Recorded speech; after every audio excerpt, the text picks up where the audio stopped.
You're listening to Kerry Lutz's Financial Survival Network, where you get valuable information you just can't find anywhere else. To thrive in today's trying times, you need the Financial Survival Network, now more than ever. Go to financialsurvivalnetwork.com and get your free newsletter and gift. Financial Survival Network, now more than ever. And welcome. You are listening to the Financial Survival Network. I'm Kerry Lutz. It's April 26th, 2021. The lockdowns continue. The madness is never ending, but somehow life has to go on. What are you doing to keep your life going on? Why don't you send us an email to kl@kerrylutz.com and let us know. In the meantime, someone who's trying to do his best to keep some semblance of normalcy. Speaking to him from our neighbor to the north, Canada. You know him well, been on the show many times, Jamie Keech, founder of Resource Insider and a partner at Inventa Capital. Jamie, it's really great to have you back on. We haven't talked in a while, and a lot's been going on in your life since we last spoke.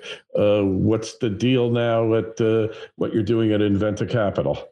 Well, Kerry, thanks very much for having me back on. I'm actually trying to think when the last time we chatted, and it was definitely before Christmas. I want to say it was like October, November, something like that. Yeah, I think so. Yeah, we were talking at the time about gold, which was cooling off a little bit. And I think I was saying that we should be keeping an eye on copper. And I'm feeling very vindicated with myself as of today, as copper hits sort of 10-year highs, up above $4.40 a pound. So it's exciting times to be focused on commodities and natural resources and that sort of thing. And, you asked me about Inventa Capital. So Inventa Capital is a Vancouver-based natural resource venture capital firm. And, the mandate of Inventa Capital is to really go out there, find great teams with great assets trying to build companies and give them the support to help do that. So that involves raising capital, helping build sort of financial and corporate structures,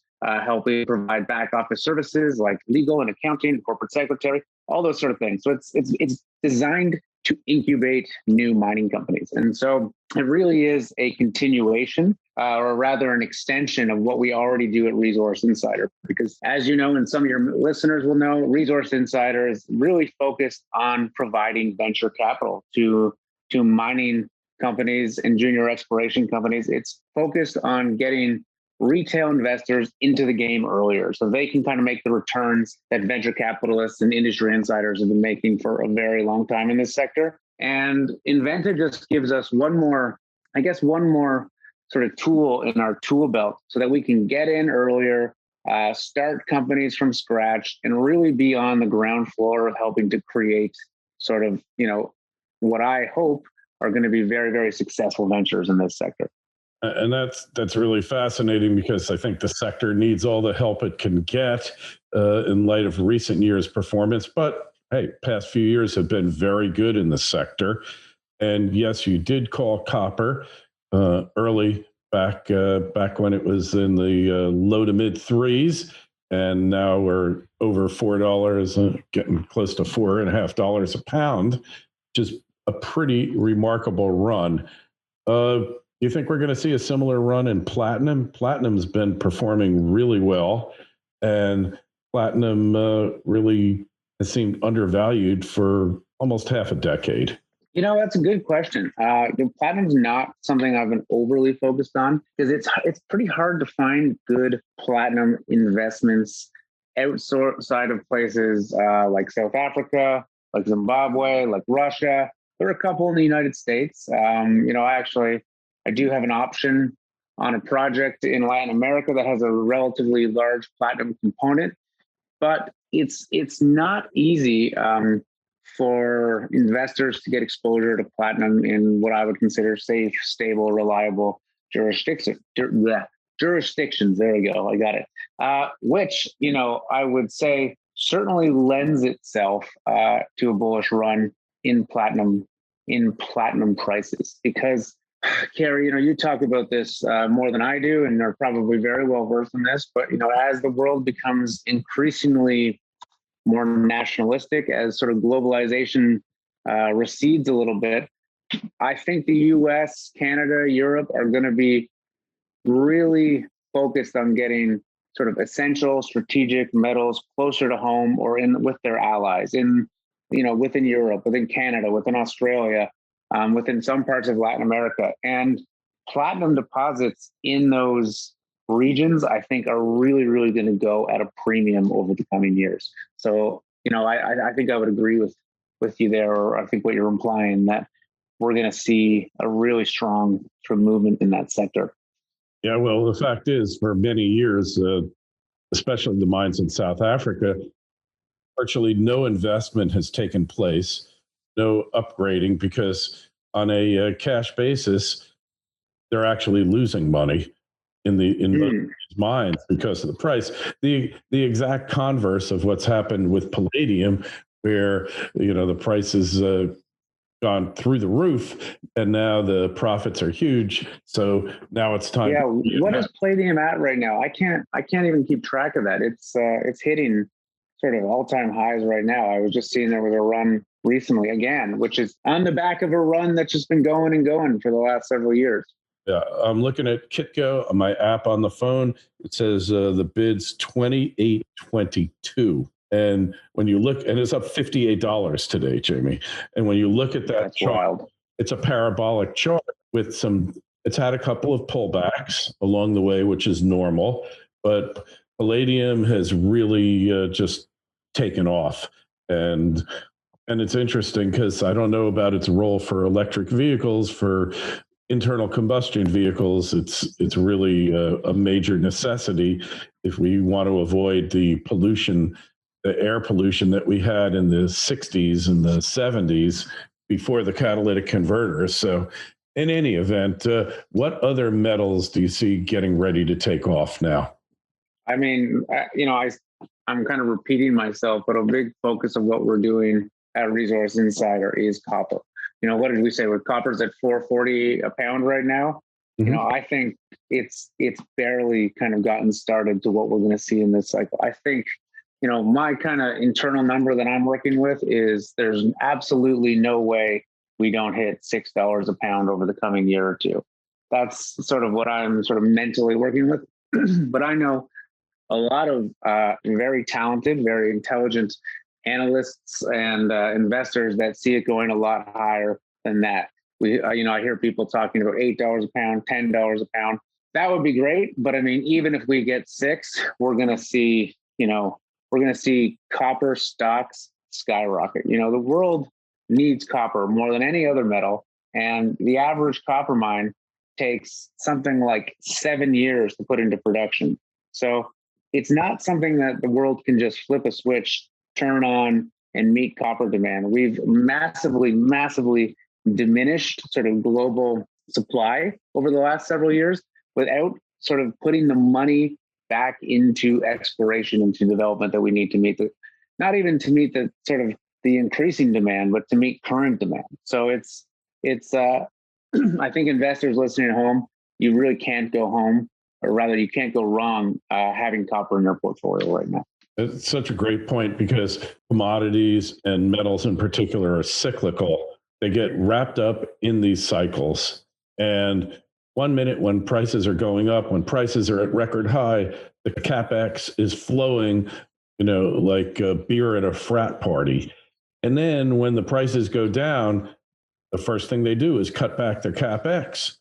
And we wind up in these waves, these cycles that are really injurious and lead to super volatility.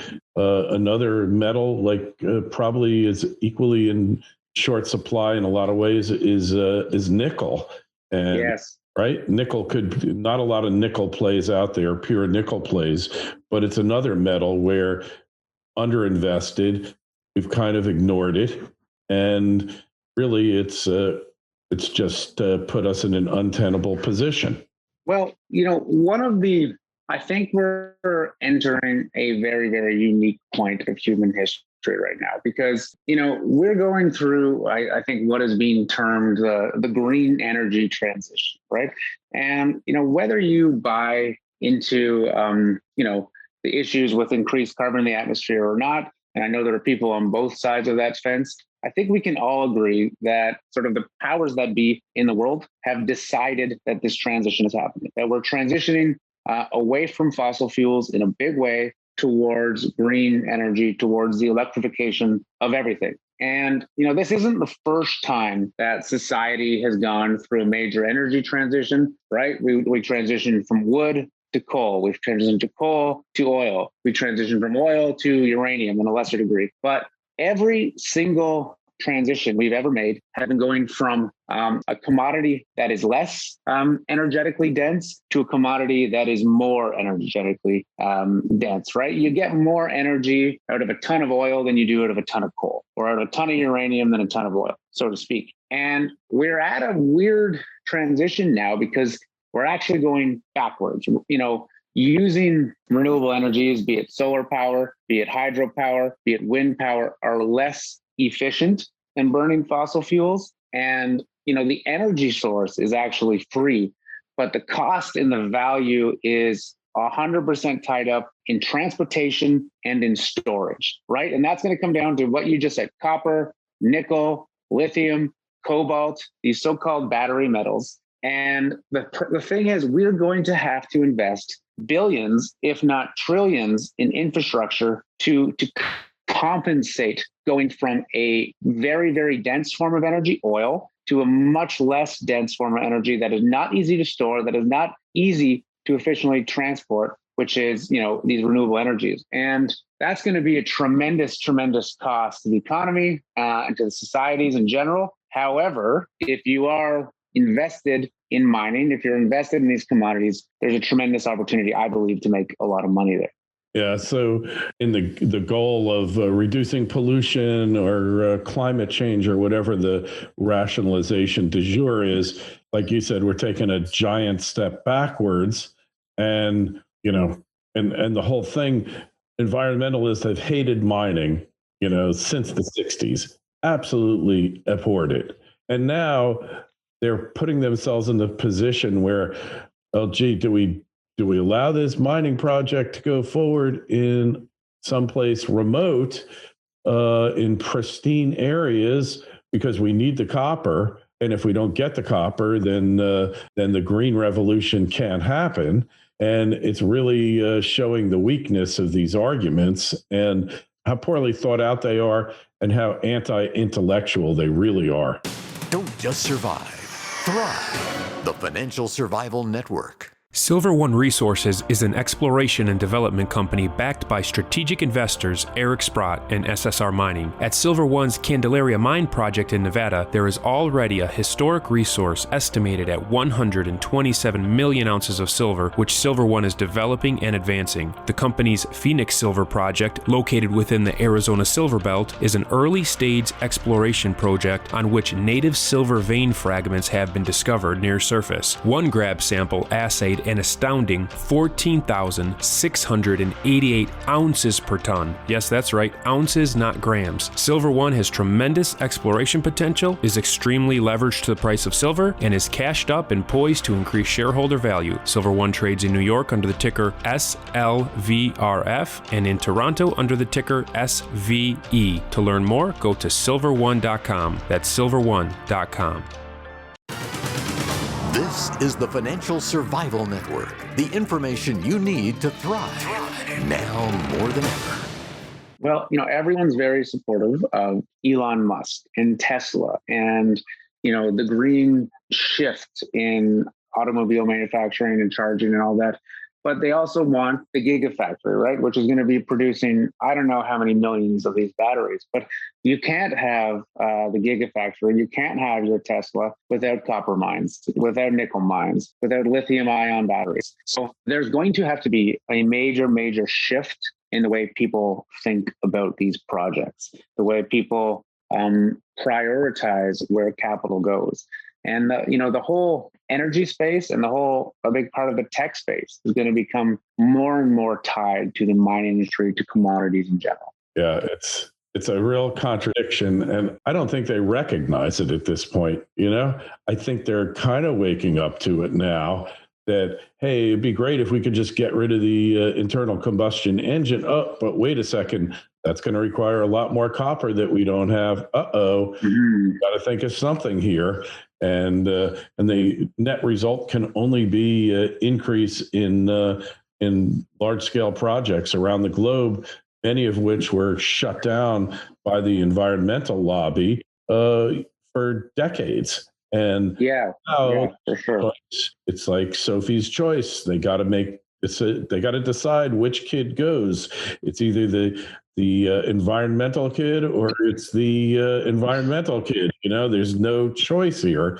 If they're really honest what they want, short of reducing the global population by 90%, then they've got to come to terms with this. And I guess debate's got to be had. But the irrationality of our leaders and many of these interest groups, it never ceases to amaze. It never does. Well, I think that's why watching copper development in British Columbia, here in Canada in particular, is going to be really, really interesting over the next couple of years. BC is a unique environment in that it has a lot of copper, these sort of porphyry deposits all over here. Now, they're smaller than the traditional sort of Chilean deposits, but BC is a unique proposition insofar that it's almost entirely powered by hydroelectric power. So unlike mines in many, many other parts of the world, many developing countries, BC mines are powered by a zero or nearly zero carbon generating power source. It's not a coal fire plant. It's not a gas plant. It's hydropower. So BC copper is going to be considered the cleanest in the world. And if you've been listening to Robert Friedland talk recently, he's been talking about this metals exchange he's creating. I think it's called ABEX, but I might be getting that wrong, so don't quote me on that, where he wants to see different metals sort of traded at different prices based on their quote unquote cleanliness. And that's how, how much carbon it took to produce them and how they were mined and all sorts of other factors. And there's going to be few places in the world, I think, that can compete with British Columbia if we find ourselves in that environment. And what I hope to see is that, the companies here, and, I'm invested in several of them. One of the Inventa companies is called Surge Copper, really, really phenomenal deposit in British Columbia. What we're betting on is that we're going to see a premium for our assets here, and investors are going to see sort of that at home in North America, clean energy, et cetera, bump on it. And so I've got some money in there. Lots of other investors I work with do as well. And I think it's going to be a really interesting opportunity over the coming years. And Elon Musk has said, like for nickel, he wants nickel to come from clean sources, green sources. I guess that means high grade that doesn't require smelting, for instance. And there's nickel deposits in Canada that kind of fit the bill there too. Yeah, there's nickel deposits in Sudbury and Timmins and Voisey's Bay over in Newfoundland and Labrador. There's also in the U.S., I think it's around Minnesota and Michigan. There's some nickel mines there and a couple being put into production right now. I believe one's called, I think it's the Eagle Mine. It's run by the Lundin Group. So there's options all over North America. Yeah, well, they're really working us into a corner, because what happens when the puny segment of EVs is 10 times its size, in a few years, which is the way it's heading. It certainly appears like everybody's hopping on the bandwagon. Where's all the stuff going to come from? It's one thing like platinum and palladium are used in relatively trace amounts in catalytic converters. But here you're talking a Tesla uses as much copper as a house. And nobody's given any thought to this. They're dreaming in rainbows and unicorns, We're talking about, copper and nickel are the building blocks of our entire society, basically. Everything that, we've come to rely on as a developed nation, is based on the transfer and easy access to energy, and that needs copper. And if we do make this transition from primarily oil and gas to renewable energies, green energies, that's just going to get magnified. It's an order of magnitude more. Yeah, and totally unprepared for it. But because of all of this, because if it's not thought out, there's real opportunities for you to make huge returns in these segments. And I think, like you said, copper, we're just getting started here. Right? We invested in a company, I believe it was last November, called Meridian Mining, copper play down in Brazil. It's more than doubled in the last few months. And it's just, there's, the world, we got in just a little bit before the world started really waking up and saying, shit, we really need this copper. We are not valuing this properly. Yeah, couldn't agree with you more. Well, hey, we'll leave it for the geniuses that have locked down half of the so-called free world to work all this out. What could possibly go wrong, right? I wait with bated breath to see what happens here. All right. Hey, it's great to have you back on. Just tell us best place to find you these days, how we connect with you on the web. Yeah, well, I'm on Twitter at Jamie Keech. You can always reach me there. We have a website, resource-insider.com. There you can sign up for our free newsletter. You'll get to hear about what we're doing. You'll get to see some great interviews of leaders in the mining, commodity, and natural resource sector. And, you'll get to see where we're putting our own money and what our focus is. And, we spend all day, every day looking to position ourselves to take advantage to these changes in the world.